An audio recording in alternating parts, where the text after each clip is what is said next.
Alright, hi class. Here we are back again with another science video. I do believe this one is going to be a pretty short one, and we are going to talk about lenses and refraction.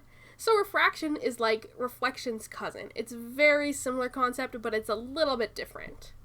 And so we'll get into it. Here are our questions of the week. So, why do things underwater look different? Like, I don't know if you've ever been in the lake and you've been looking at the water, I don't know, trying to collect a really cool rock or something, and then you reach in to grab it and it's not where you thought it was at all. So, like, what's up with that, right? What is refraction anyway? That's a pretty good question. We will definitely answer that one. And how are lenses used? You've probably heard of lenses before, most commonly in glasses, I think is the most familiar place that we see them. And so, how are those used, and what do they do? So, the refraction of light is simply that light bends when it goes through different objects, right?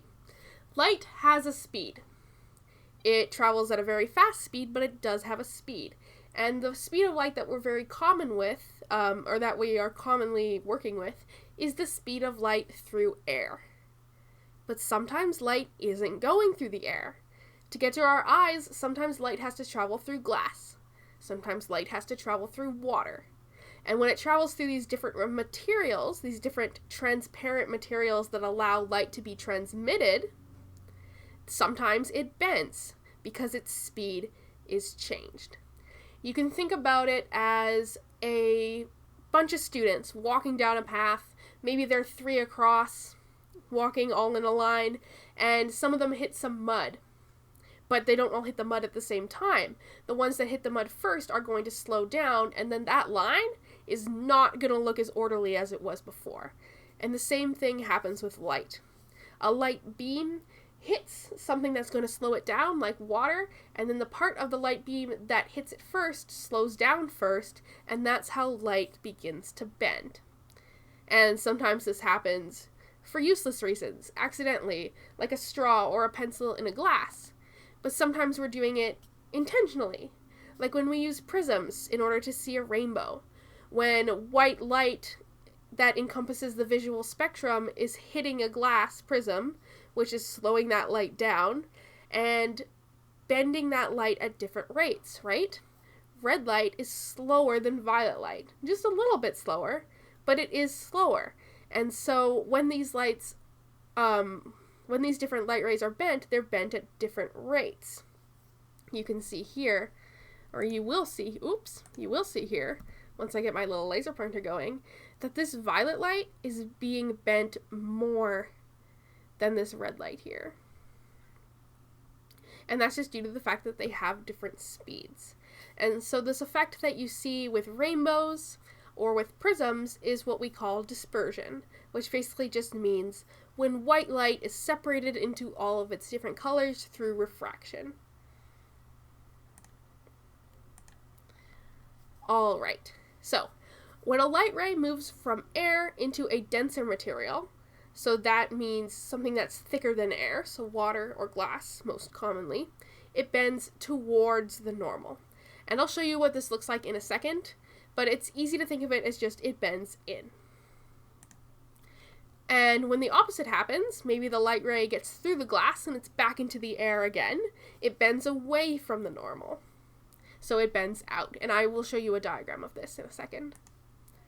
And then a lens is a curved piece of material that refracts light to converge or diverge light rays. And we talked about converging and diverging light rays when we were talking about mirrors, because mirrors do this too, but they do it in a different way. While a mirror reflects the light off of it to converge or diverge, a lens lets the light go through it to converge or diverge. Alright, and here's that diagram I was talking about. So the normal is just what we would call a line that is perpendicular to whatever material we're talking about. So a line that goes straight up off of whatever material. You could think of this as being water. And so when the light's going on its merry way down into the water, oof, it hits it and it is bent in towards the normal, towards that line, right? If it kept going straight, it would go like that. But it's being bent in towards the line.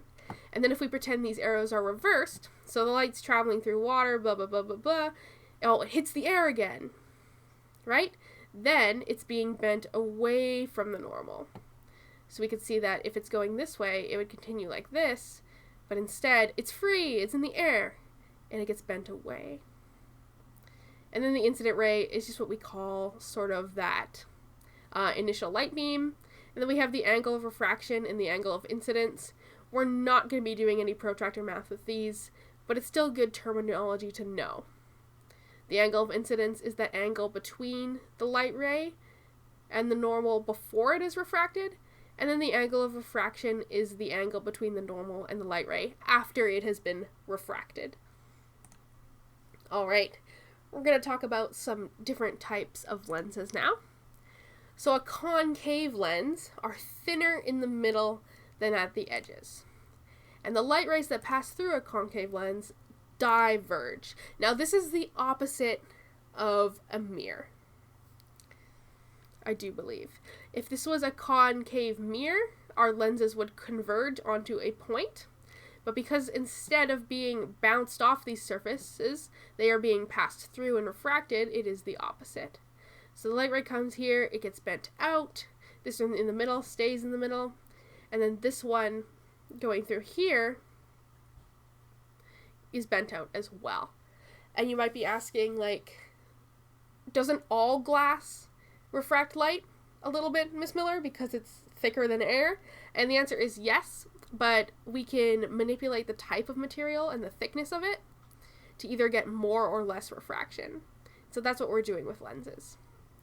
So if we are intentionally having light rays, we're wanting them to diverge, we're wanting them to spread out, then we would use a concave lens. And with a concave lens, the image is always smaller and upright, no matter how far away from the lens it is. So we have a diagram here of an object, and then you'll see the image of the object through the lens is still right side up, but it is smaller than it originally was. Alright, and here we have a real life example. You can see that the students are bigger than they appear in this lens, in this concave lens. Alright, and just like with mirrors, we have concave and convex. A convex lens is thicker in the middle than in the edges. A light ray that passes through a convex lens converges, so they come together. And then the distance from the focal point to the lens or mirror is called the focal length. So we have the light rays coming through here, they are being converged, they are being brought together, and this is what we would call a focal point, and this is what we would call the focal length. It's just the distance between the lens to the focal point. And the shape and size of your lens is going to affect that. And unlike a concave lens, this is a little bit more complicated. The size and orientation of the image depends on how far the object is from the lens. So if it's more than 2 focal lengths, it's going to be smaller and it's going to be inverted. Inverted means upside down or flipped horizontally, depending on the orientation of your lens.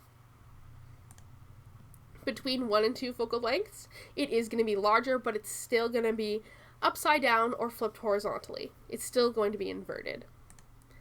If it's right at that focal length, you're not going to see it, which is a little bit wild. And then if it's less than 1 focal length, it is larger and upright. And you can see there's a very practical application for that, which would be something like a magnifying glass, right? And you may have experienced this sort of difference, this struggle trying to use a magnifying glass before. There really is that sweet spot, the distance between whatever you're trying to magnify and the magnifying glass that you have to get in order to actually get a good picture. That's when you're seeing this, right? And here are just a few little images before. Don't worry if you are confused about these. I'm still a little bit confused about these, but this is illustrating what we just said. So when the candle, or whatever you're looking at, is more than 2 focal lengths away from the lens, so if it's far away from the lens, its image is going to be smaller and it's going to be upside down. If it's between 1 and 2 focal lengths from the edge, it's bigger and it's upside down. and when it's less than 1 focal length from the lens, it's enlarged and upright. I think this stuff is good to know. I do believe that is all on refraction. For your assignment this week, I'll be 100% honest and say at the time of recording this video, I haven't 100% decided what we're going to do. But I do believe we are going to be having some discussion questions, another discussion where you are responding to some of my questions and responding and reading to each other's posts if you so choose, based on a couple of fun little videos that I found.